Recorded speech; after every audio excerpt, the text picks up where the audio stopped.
In the late 1960s, Northern California was gripped by fear, not because of what was seen, but because of what was written. An unseen terror haunted the San Francisco Bay Area, a phantom who stalked lovers' lanes and city streets, leaving a trail of death and taunting messages in his wake. This is the story of a case that has mystified investigators and amateur sleuths for over half a century. A story defined not by a face, but by a symbol and a name he gave himself: the Zodiac.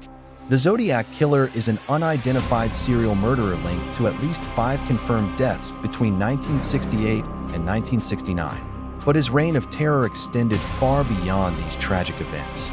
He didn't just commit crimes, he announced them. Through a series of chilling letters and ciphers sent to local newspapers, he turned his killing spree into a public spectacle, playing a sadistic game with the police and the entire community. He thrived on the fear he created, ensuring his name would become infamous, even as his identity remained a haunting enigma. The legend of the Zodiac wasn't just built on his crimes, it was built on his words. The story begins on a cold winter night. On December 20th, 1968, 2 teenagers, David Faraday and Betty Lou Jensen, were on their first date. They parked on a quiet, dimly lit gravel turnoff on Lake Herman Road, a remote spot just outside the city limits of Benicia. Sometime that evening, they were discovered, fatally wounded, beside their car. There were no witnesses and no immediate answers. The initial investigation struggled to find a motive. Was it a drug deal gone wrong? A crime of passion? The police had no suspects and no clear leads. The brutal, seemingly random nature of the attack left the community shaken, but no one could have predicted that this was just the beginning of a pattern of violence that would soon escalate and terrorize the entire region. For months, the case went cold. The silence was broken on the 4th of July weekend in 1969. In a park in Vallejo, another young couple, Darlene Farron and Michael Mageau, were sitting in their car when a man approached. He fired multiple shots into the vehicle, then calmly walked away. Darlene Farron did not survive. Michael Mageau, despite being severely injured, did. Less than an hour after the attack, the Vallejo Police Department received a phone call. A man's monotone voice spoke from a payphone just minutes from the police station. He calmly claimed responsibility not only for the recent shooting, but also for the murders on Lake Herman Road the previous December. This call marked a terrifying shift. The killer was no longer content to remain in the shadows. He wanted credit, and he wanted an audience. That audience would soon grow exponentially. On August 1st, 1969, letters arrived at the offices of 3 major newspapers: the San Francisco Chronicle, the San Francisco Examiner, and the Vallejo Times-Herald. The letters contained details about the 2 attacks that only the killer could have known, proving their authenticity beyond any doubt. The author demanded that the papers publish a complex cipher he had included, threatening more violence if they refused. Each letter was signed with a symbol, a circle with a cross through it. It was the first time the world saw the mark of the Zodiac. A promise of more violence hung in the air, and the press, caught between public safety and journalistic ethics, had a grim decision to make. Inside the letters were coded messages, a cryptic grid of symbols and letters that promised to reveal the killer's identity. They were meant to be a challenge, a taunt to the authorities and the public. The first, a 408-symbol cipher, was famously cracked within a week, not by law enforcement, but by a high school teacher and his wife, Donald and Betty Harden. But the decoded message offered no name, no confession in the traditional sense. Instead, it was a rambling, misspelled tirade about the pleasure of killing and his belief that his victims would become his slaves in the afterlife. The ciphers didn't solve the mystery, they deepened it, painting a disturbing picture of the killer's psychology while keeping his true self hidden behind a wall of abstract symbols. He had successfully turned his crimes into a public puzzle. The killer's pattern of targeting couples in secluded areas continued, but the next attack was shockingly different.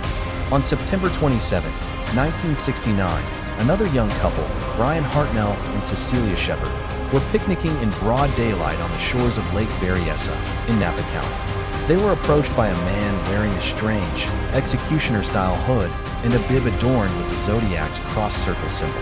After tying them up, he attacked them before walking away. Cecilia Shepard tragically succumbed to her injuries 2 days later, but Brian Hartnell survived.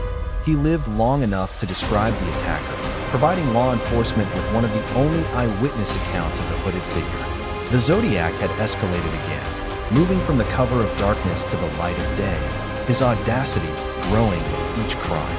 Just 2 weeks later, the killer struck again, this time changing his target and location dramatically. On October 11, 1969, a San Francisco taxi driver named Paul Stein picked up a passenger. In the wealthy Presidio Heights neighborhood, the ride ended tragically. Stein was shot and killed. The perpetrator then calmly tore a piece from the driver's shirt.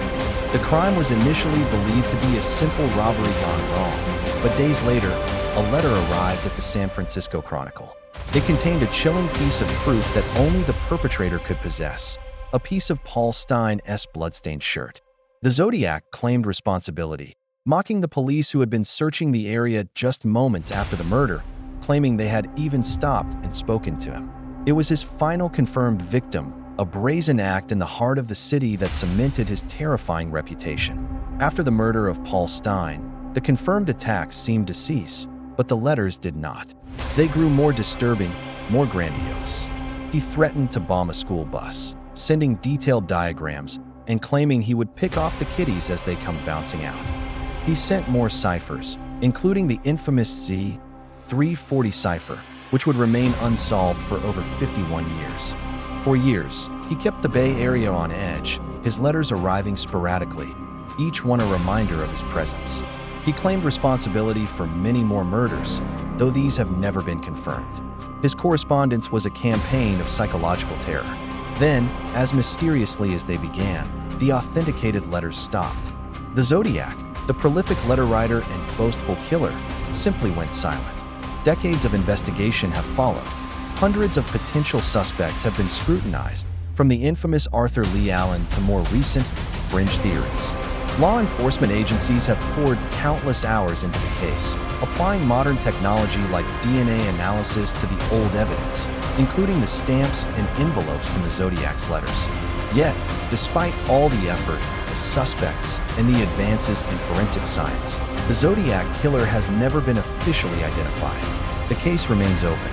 The files grow thicker, the questions linger, and the identity of the man behind the hood and the cryptic symbol remains one of America's greatest unsolved mysteries. He was a killer who crafted his own legend, a ghost in the machine of modern crime, and his final cipher is the silence he left behind. Thank you for watching. If you found this investigation compelling, please like this video and subscribe for more deep dives into historical mysteries.